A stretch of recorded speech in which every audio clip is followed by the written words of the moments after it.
Mm. Hey, what's up, YouTube? Welcome to JayDub Show. I'm your host, JayDub. Before I get started with this review for the episode of Raw that aired March 16th, 2009, just like to say thank you so much to all of my 479 subscribers. Even more thanks to the people that keep the channel rolling by commenting, favoriting, sharing, and, rating the videos and all that good stuff. Say hey to the people. Jessie, I got a special request to have her on the show today. I just love her. She's so good now. But, yeah. I'm gonna get into this review. You can go down. Don't chew on anything you're not supposed to. Getting into this review, the show starts out pretty strong. We have an announcement that there's going to be a main event tonight. Cena versus the World Heavyweight Champion Edge, his wife Vickie Guerrero, General Manager of SmackDown, interim General Manager of Raw, is going to be the special referee. First match tonight, something I thought would be the main event, but this was a very strong opener. Shawn Michaels and Undertaker defeat Vladimir, Kozlov, and JBL. The biggest point in this match came when, right towards the end, when Undertaker goes to deliver a choke slam to JBL, but Shawn Michaels gets a blind tag in on the Undertaker. He jumps in the ring, does sweet chin music on JBL, pins him, match is over. You think Undertaker would be happy that his partner just won the match for him, but he wasn't too happy, seeing as that is his WrestleMania opponent, and he got screwed out of getting the victory himself. So he goes to do a big boot on Shawn Michaels. So Undertaker, he did take the first swing, but he ends up missing. Shawn Michaels ducks out of the way. He runs out of the ring, goes backstage. By this time, Undertaker has already chased behind him. Undertaker's standing at the stage, standing right on the stage, and he turns to face the ring. As soon as he turns around, first thing he sees was the bottom of Shawn Michaels' foot, because he delivers a sweet chin music. So Shawn Michaels first one to make that physical contact in this feud, and it's been great even before then, just to see both of them in the ring together. Now we're actually seeing them interact with each other. You got physical contact. Shawn Michaels delivers sweet chin music to Undertaker. Undertaker laid out flat on the ramp. So I'll be interested to see what happens after this. Next we have Edge and Vickie Guerrero backstage. He says he forgives her for not sleeping with. I just got a bad vision in my head, for cheating with the Big Show, and he says he was talking about how he's not even mad at the Big Show. He's mad at John Cena. And that's one of the, textbook typical cases of somebody, you have your spouse cheating on you, but you're not going to get mad at your spouse. You're going to get mad at the person who made you aware of the cheating. And that's pretty backwards. But, getting off of my Dr. Phil type stuff, getting back to the show, Randy Orton delivers this brilliant promo on Triple H and the events that happened last week. We're informed that Triple H has, made bail or whatever, and Randy Orton has dropped all charges against Triple H. He goes on to talk about, how, this is the line that he used. He said, if Triple H had went to jail, he would have paid his debt to society, but he wouldn't have paid his debt to me. Basically, that just summed up the whole promo. What he's saying is, I don't want the judges to, deliver your punishment. I want to deliver your punishment at WrestleMania 25 when I, kick your ass and take your WWE Championship away from you. Second match of the night, Melina, Mickie James, and Kelly Kelly defeat Beth Phoenix, Jillian Hall, and Layla in a Six-Diva tag match. Why do I always mess up on that little stuff? But anyway, before the match, and Melina got a roll up, sneak pan on Beth Phoenix to win the match. Before the match, we see a graphic for the WWE 25 Diva Battle Royal at WrestleMania 25, and in the graphic, upper right hand corner, that'll be right here from your vantage point, but upper right hand corner, we see a picture of Gail Kim.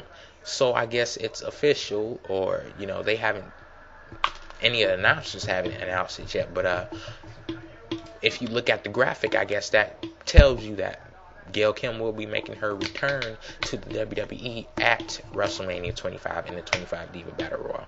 Third match of the night, Triple H versus Cody Rhodes. It was supposed to be a regular match. That's what it was being advertised as, but it ends up being a steel cage match. Triple H, Cody Rhodes there in the ring. Then you have Cody Rhodes, stablemates Randy Orton and Ted DiBiase come down the ramp. Triple H beats Cody Rhodes up, lays him out in the ring. He goes in, and I think he chased. Somebody correct me if I'm wrong. I'm not Einstein. I can't remember everything. Did he chase them off or whatever? I know he did something to where, they're away from the ring, and he was able to jump back in the ring just as a steel cage was closing down around the ring so nobody else could get in. Even if they tried to get in like they did, Triple H always, rammed Cody Rhodes into the cage and made them fall off or whatever. But yeah, Triple H totally eliminated Cody Rhodes, totally, demolished him. He ends up winning the match quick and easy, and then he was inside of the cage still taunting.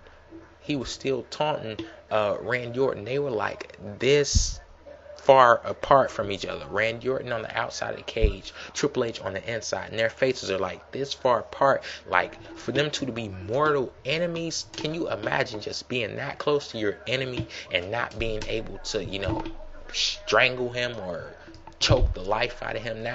That's like agonizing or antagonizing, however you say it. It can drive you crazy, like something like that. But we've seen that both of these people are psychos anyway. What else could drive either one of them crazy? But the match was pretty intense, and words weren't even being spoken, and you could just feel the heat emanating off of this feud. Fourth match tonight, Rey Mysterio versus Dolph Ziggler. This was like a squash match, but it was pretty it was still a good match. Rey Mysterio ends up winning. Next, we have the segment, Chris Jericho and Ric Flair. He calls out Ric Flair. He does his shtick, does what Jericho is best at doing. Ric Flair comes out and he says, I'm not going to fight you. I've had my retirement. These fans, Shawn Michaels, WWE, they've given me a great retirement, and I'm not going to, step on that. So he says, well, I might not fight you. I know a couple of guys who will. Jimmy Snuka comes out. Ricky the Dragon Steamboat comes out. And Roddy Piper comes out. And, they all come down to the ring, and all four guys get on the four sides of the ring and circle in on Chris Jericho. Two things that would have made this better. One is if we had heard the shattered glass. And if you don't know what I mean by shattered glass, today was March 16th. 12 months out of a year. March is a third month, 16th day, 3/16, shattered glass, Stone Cold Steve Austin. That would have been totally, I would have marked out for that. But, I was expecting him to come down to the ring. He did not come down to the ring, so that was, it was disappointing. But, the other thing that could have made this better, if the four guys were around the ring and Jericho would have said something like this, just deliver another knockout punch just to push it in further. If he said something like this, what? If this was 20 years ago, I'd probably be scared now. But, all of you are has-beens, washed up. So bring it on. That would have made it excellent. That would have made it an excellent segment. But it was still good. All four guys jump in the ring. They attack Chris Jericho, but he ends up rolling out of the ring. After the break, we get back. Chris Jericho is announcing that he wants to face Snuka, Steamboat, and Piper at WrestleMania 25, I guess in a 3-on-1 match. He says Ric Flair and Mickey Rourke can be in their corner, but if they, step up, they're getting laid out too. Fifth match tonight, the 6 participants of the that are going to be a part of the Money in the Bank match at WrestleMania 25 face each other. CM Punk, Kofi Kingston, and MVP defeat Mark Henry, Shelton Benjamin, and Kane. And we also had the other 2 participants, Christian and Finley, at the commentary table, going back and forth with each other and everything. Next, we have Ty Grisham. He asked Triple H how he got Vickie Guerrero to cooperate with him and let him lower the cage in his match in Cody Rhodes. He didn't answer. They were backstage in this. at this point. So he jumps into his Hummer. He gives a kiss to the passenger. We find out it's Stephanie McMahon, and they pull off. Last match tonight, Edge versus John Cena. Hopefully I can get this in within less than a minute because, okay, shut up. I've done this like 5 times already. But anyway, Vickie Guerrero, she's the special guest referee. She was screwing John Cena throughout this whole match. She wouldn't count when he went to go do a pin or whatever. And he goes to do his "you can't see me" move. She jumps on top, lays right on top of Edge. And WWE's supposed to be PG and everything. Then King, he makes a joke like, I can bet this is not the first time that she's been there. I laughed my ass off. That was pretty funny. But John Cena goes to do the STF on Edge. Vickie Guerrero then jumps on top of John Cena, puts him in a headlock. That's when Big Show runs out.